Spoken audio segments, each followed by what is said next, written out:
بسم الله الرحمن الرحيم. الصلاة والسلام على أشرف المرسلين. أما بعد, السلام عليكم ورحمة الله تعالى وبركاته. Hopefully everybody is following me and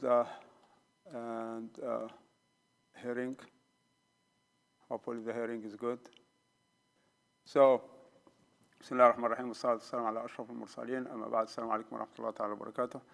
اللهم اسألك حسن التوكل عليك ودوام السعي إلى رضاك. جنبنا وساوس الشيطان وقنا شر الإنس والجان وهب لنا حقيقة الإيمان وارزقنا الخير الحلال. اللهم صل على سيدنا محمد الفاتح لما أغلق والخاتم لما سبق ناصر الحق بالحق والهادي إلى صراطك المستقيم. Today is the fourth session about the Islamic civilization. So, alhamdulillah, we went from describing the Islamic civilization and what is the difference between the Islamic civilization and the Western civilization in a way or another. And we went back to the history, what are the previous civilization before the Islamic civilization. So, and we come up with understanding that the Islamic civilization is in the middle because we are Ummatul Wasat. We are the Ummah of the Wasat, which is we never go to extremes. So one of the other characteristics of the Islamic civilization is that was based on a spiritual foundation. So the whole Islam is based on Islamic civilization, Islamic foundation, which is spiritual. And why we are saying spiritual? Because there are some civilizations that they ignore the spiritual dimension, and that's why that's why they fall, because there is no ethical side of that civilization. So the Islamic civilization is based on three major things. One is the spiritual dimension. Number two, the mind, the logic. And number three is the things and the tools and the means. So this interconnection between these three that built the Islamic civilization, and that was seen in many of the historical periods of the Muslims.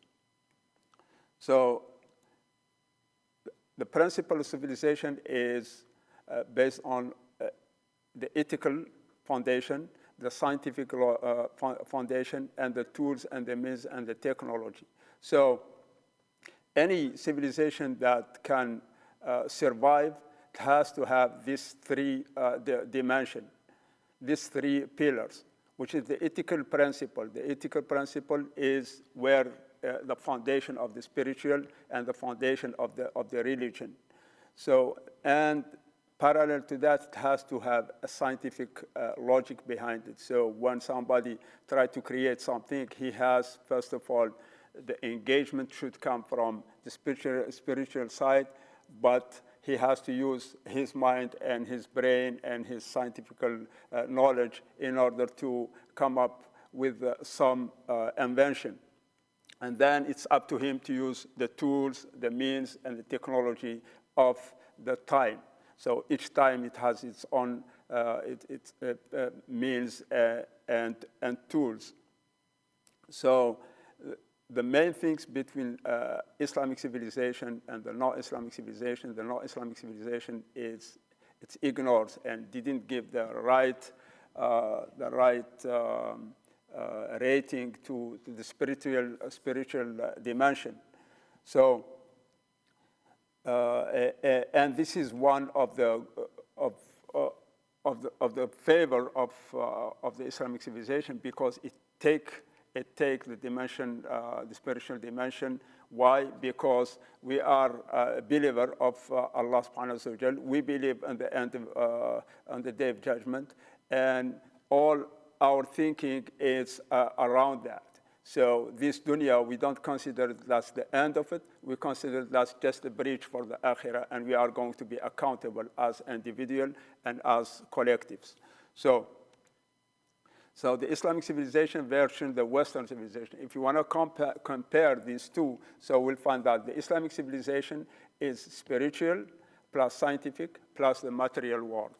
So the Western civilization is mainly a scientific plus material world. And there is an exaggeration of providing tools and providing means and providing things that if you go back, the humanity probably don't need too much of these things.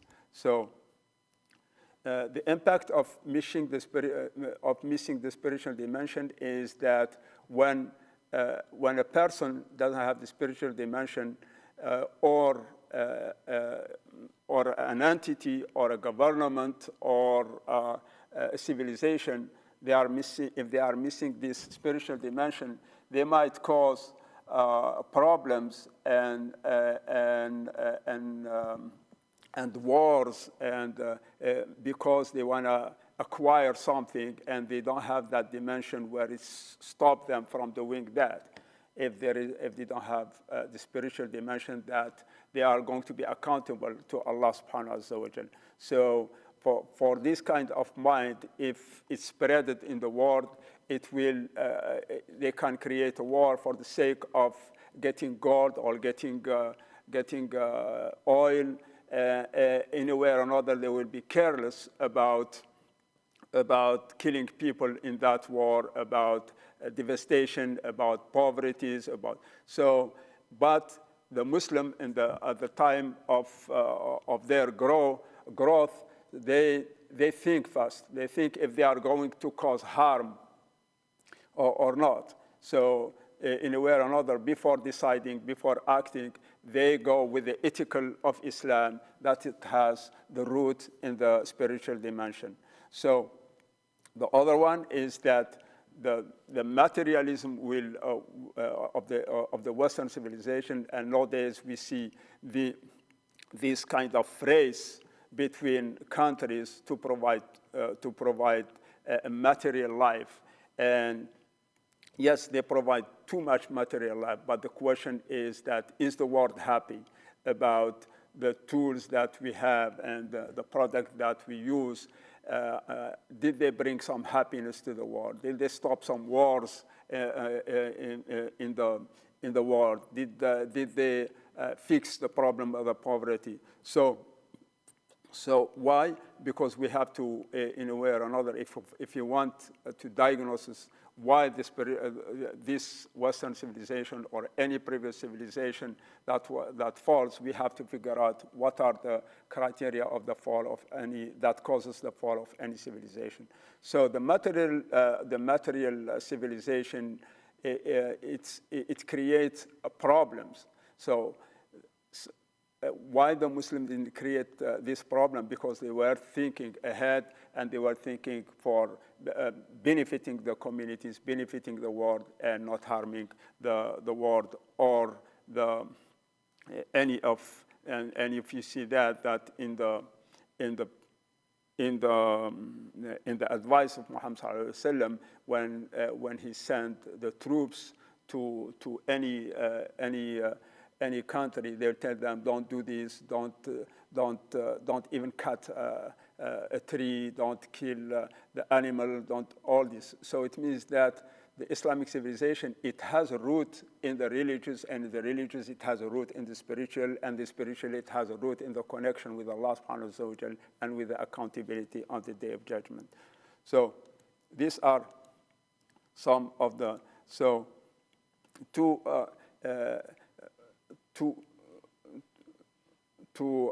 in a way or another, to summarize this part of the lecture, that there is a spiritual dimension and there is a material dimension, and Islam, it doesn't ignore the material dimension, but it doesn't let the material dimension override the spiritual dimension. And by having these two component in the mind of the Muslim, because one of the main objectives of this lecture is to recreate, is to rebuild the mind of the Muslim, how they have to rethink about things in order to produce down the road tools and civilization that will be admired by the people and admired by the deciders. So Allah subhanahu wa ta'ala in the Islam and the Muslim, how they think, they give the dunya its own value, and they give to the akhirah its own value. So the dunya is always connected to the akhirah. So, and I will now recite these verses. يقول الله سبحانه وتعالى فمن تبع هدايا فلا يضل ولا يشقى ومن أعرض عن ذكري فإن له معيشة ضنكا ونحشره يوم القيامة أعمى. So whoever follow my guidance will neither go astray nor suffer, and whoever turns away from my remembrance, indeed he will have a depressed life, and we will gather him on the day of resurrection blind.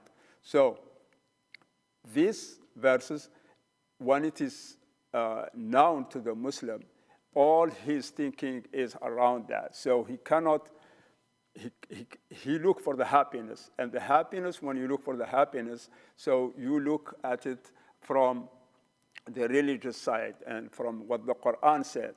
So that happiness will prevent you from harming people or harming tree or harming the environment. So because at the end you are looking for the happiness. And Allah subhanahu wa ta'ala is telling you that if you follow the guidance of Allah subhanahu wa ta'ala, of Muhammad sallallahu alayhi wa sallam, فَلَا يَضِلُّ وَلَا يَشْقَى. You will never be depressed. The other way around, you will be depressed because you start running after the dunya, and the dunya will take you to the dunya and the dunya. So it will never end. It's a vice circle that will never end.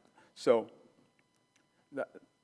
this mind, when it comes to produce something for the humanity, it will always think that way, that I want to produce something beneficial to the community and to the world. So the dunya, Allah subhanahu wa ta'ala in the Quran, he described it in these verses that I'm going to say it. زين للناس حب الشهوات من النساء والبنين والقناطير المقنطرة من الذهب والفضة والخيل المسومة والأنعام والحرث ذلك متاع الحياة الدنيا والله عنده حسن المآب.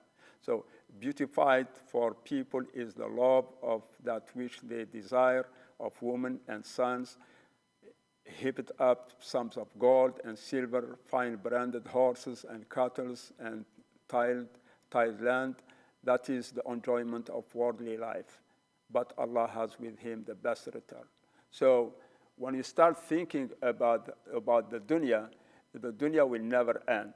So Islam and the Muslim has to think about where he has to put a limit to the attraction of the dunya, because the attraction of the dunya are everywhere. And if you see now the world, how they made the 80% of the businesses is to attract people to buy this and to sell this and to go to this movie and to go to this game and to go. These are attractions, and the attraction, they never end.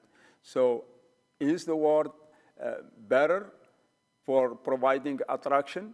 Islam is not against attraction, but Islam has put a priority. So you cannot have a people that they live in a 6-star and some people, they don't have food or water on their table.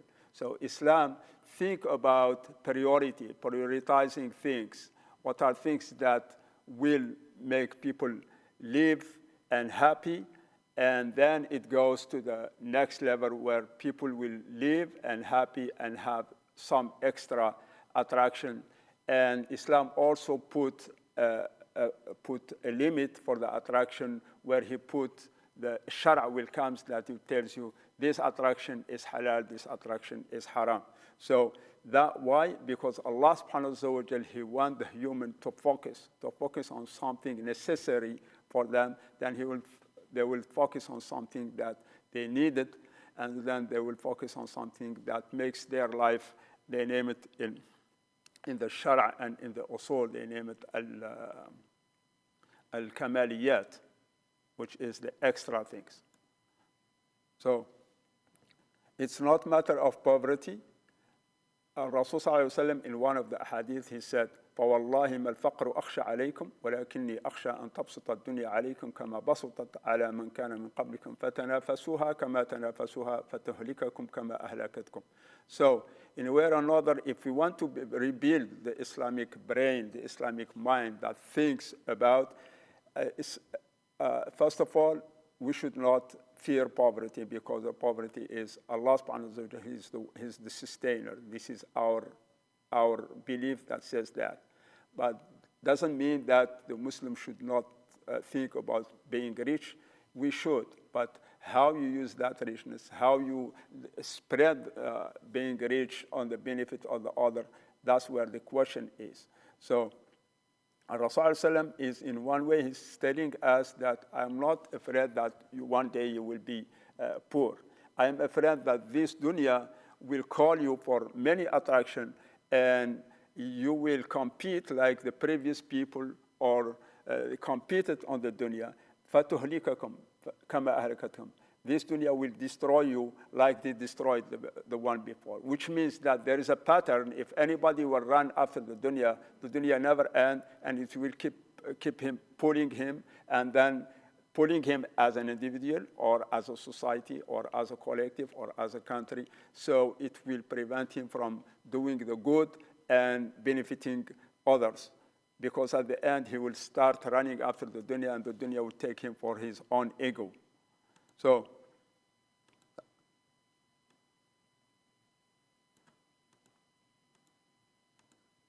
any question for the time, until this time? So I'll move in to the next, inshallah, in a minute.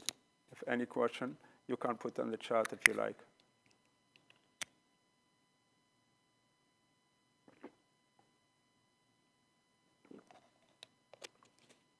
Or you can talk if you like.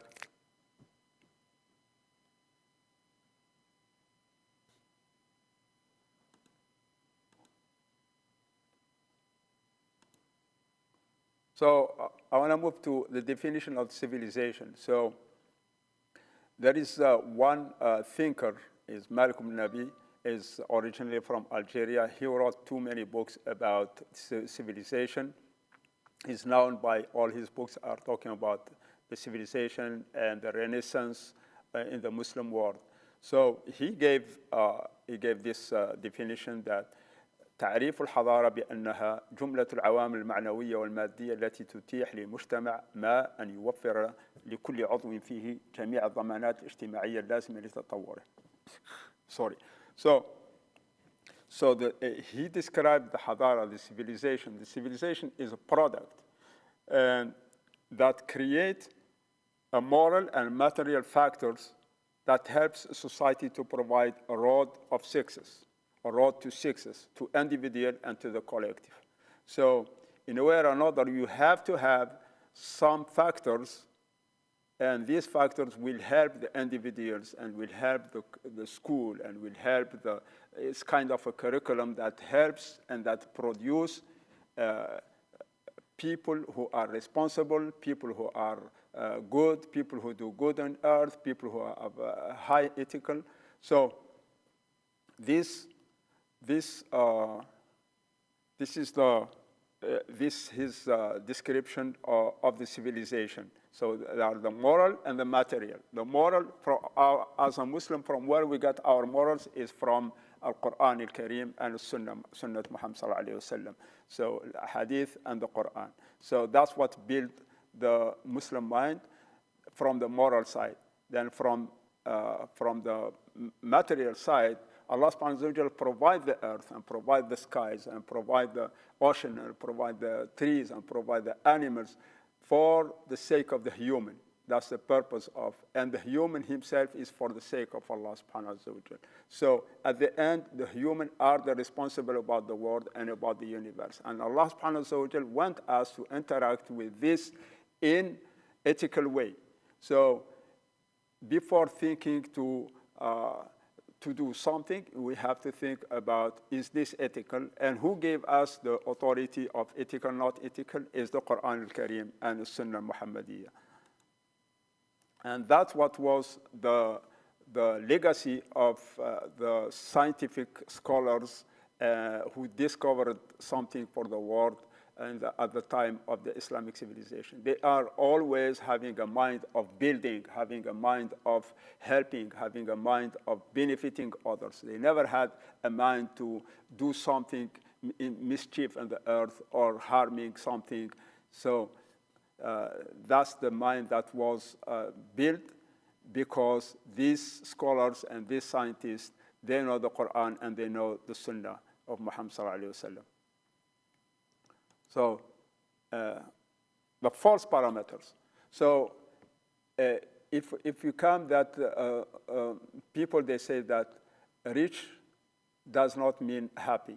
So we know that the main purpose of the human on the earth is to populate the earth, to build their life, but in the same time, they are always in a race for looking for happiness as individual and as collectives.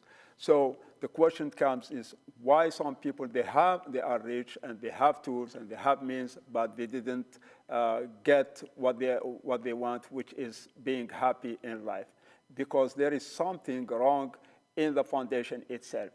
Because they were looking and racing for something material, but they were ignoring the spiritual side of it. So in order to get the happiness is you have to feed all the dimension that Allah subhanahu wa ta'ala created in you, which is the brain, the heart, and your social life. And so the dimension that these should be fed. If you ignore one, you will not get the happiness that you are looking for. And this will apply on the individuals and on the government and on the people. So poor does not mean unhappy, and rich does not mean happy. So once we understand this, then we have to look for the happiness in another dimension.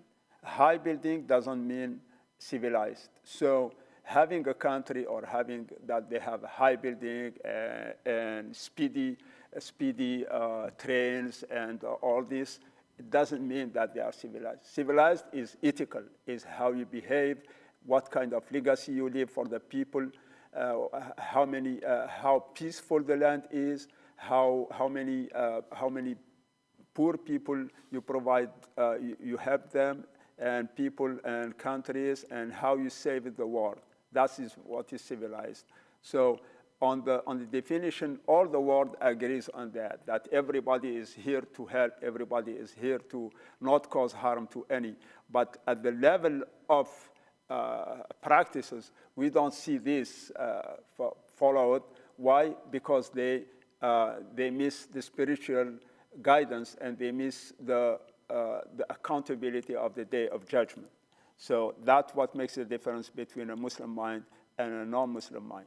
So civilization is mostly education, is that civilization is a product of education. A Muslim is, Rasulullah, he said, a Muslim is like a bee. It's good and produce good. So if we have this as archetype in our life, which is a Muslim, he always gets something, his input is good, he eats good, and he gets right knowledge from the right source. And then what is going to, the output, for sure, mostly is going to be a good output, which will be seen in the society as a helper, as give guidance to the people, as doing something that benefit the people around. So once we have this kind of build this mind in our kids and in our society, that everybody should race to do the good, everybody should race to get his resources from clean resources, then we'll not end up in catastrophes, and that will save the community and will save the humanity from causing harm to the earth and to the population of the other kind. So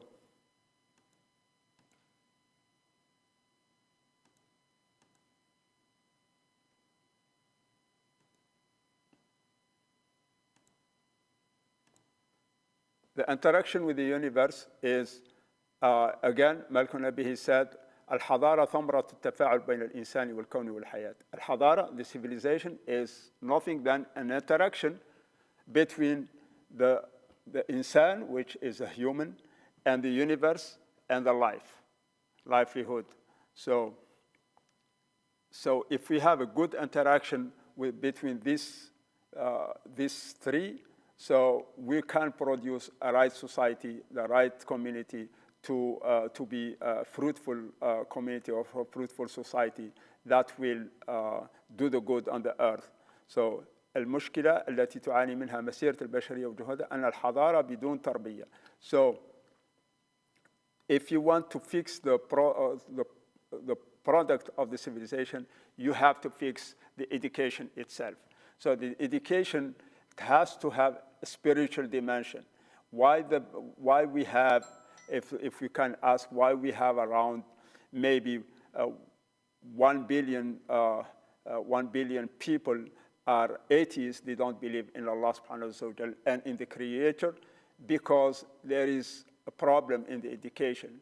So if the human will go back and fix this problem of education, we might produce in the future a generation that believe in Allah subhanahu wa ta'ala, and that generation will decrease the number, the problems in the world, and that will bring a blessing by Allah subhanahu wa ta'ala. That's what we believe in. If Allah subhanahu wa ta'ala want to destroy a village or destroy a community, the people will do too much mischief. And if he want to benefit them, they will be more spiritual and more religious. So religious doesn't mean that you are not going to discover things, you are not going to help the community, you are not going to produce, use the technology. All these are means, and the means, they belong to everybody, to the Muslim, to the non-Muslim, to the spirit, to the religious, to the non-religious. These are means. So nobody come and tells you that we produce the means and the technology, it means that we are better than you. No. We leave this better, the better or not better, we leave it to the legacy, to the future generation to witness that. So the means are the means. Every civilization creates the means how to live for the people to live. But this doesn't mean that this is upper civilization and this is down civilization. Some civilization, they create the foundation. The Islamic civilization creates the foundation of the ethical, and where everybody can use it and can take it as a reference in order to benefit the world. So,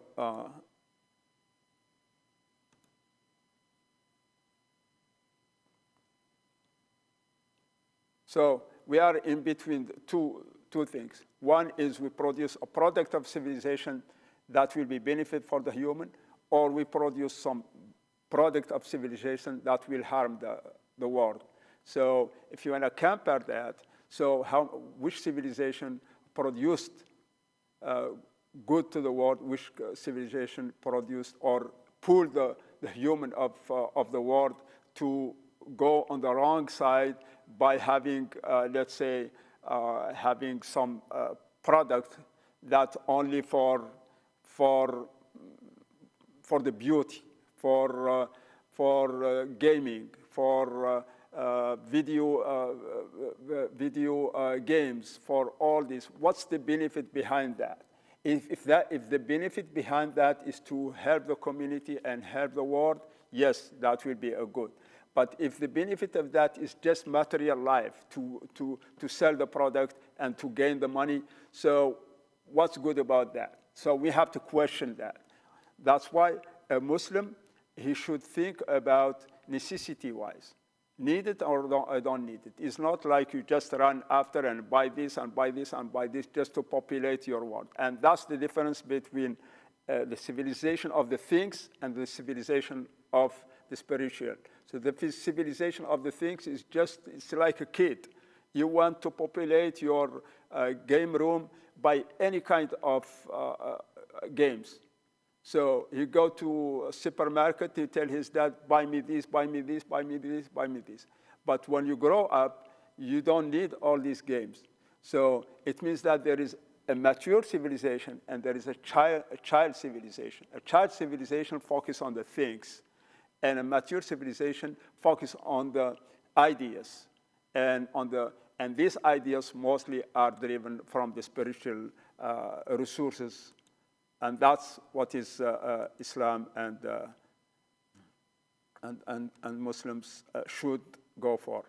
منهج الحضارة, the civilizational process. منهج الإنسانية القرآن لتربية الإنسان. So our main resource to rebuild the Muslim brain is the Quran al-Karim. So, and thus, once we take the Quran as the main source of education and the main source of ma'rifah, of knowledge, then after that, everything, you are building the foundation, and after that, it becomes everything in a way or another easy, and then the Muslim brain start discovering tools and discovering things while he interacts with the universe and with the other creature of Allah subhanahu wa ta'ala to help.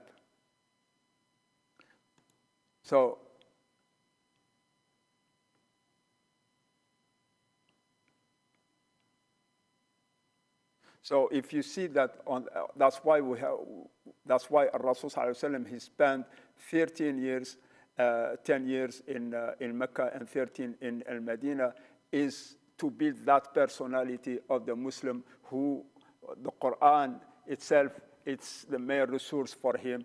And then after that, when Rasul sallallahu alaihi wasallam, he passed away, the Muslim, they went from China to Spain, always with the mind that what the Quran teach them. So, in a way or another, if you want to rebuild that experience, and let's say you have a generation of 5 years old, and you want them after 23 years of education to become efficient people in the society, you have to focus on making the Quran their main resource of knowledge. Parallel to the Quran, you have to build their scientific mind, which is through the math and the science and the experience, and then you have to diminish the things world for them, so they will not be too much attracted by the worldly life of the others that they want to call them to for this attraction or for this attraction. Then after that, you produce the generation that really they have a focus to create something for the world. So what causes a fall of civilization? If we see any civilization, any people that they were cursed by Allah subhanahu wa ta'ala and destroyed them, they always have the premises of the fall of their civilization, and most of the time you will find that the ethical side of it is missing, and the belief in Allah subhanahu wa ta'ala and the day of the akhirah is missing. So there are some civilizations that they were making more harm to the world and to the universe more than fixing things and building things. So in a way or another, instead of creating happiness in the world and sharing the resources in the world so everybody will be happy, at least they were kind of selfish, and they want only them and their people to be happy, and this is itself what it destroyed them. So, and why? Why? Because they want selfish, and they start being egoist, because they have a wrong foundation on the view of the life and their mission on earth, which is a Muslim has. The mission is to do the good on the earth and to try to guide people to Allah subhanahu wa ta'ala. So I think it's going to finish in a second. So let me see if I have I think the Zoom is done. Inshallah, we'll meet you in the next. I'll follow up. I'll summarize the last three in the next session. Inshallah. سبحانك اللهم وبحمدك نشهد أن لا إله إلا أنت نستغفرك ونتوب إليك جزاكم الله خير بارك الله فيكم.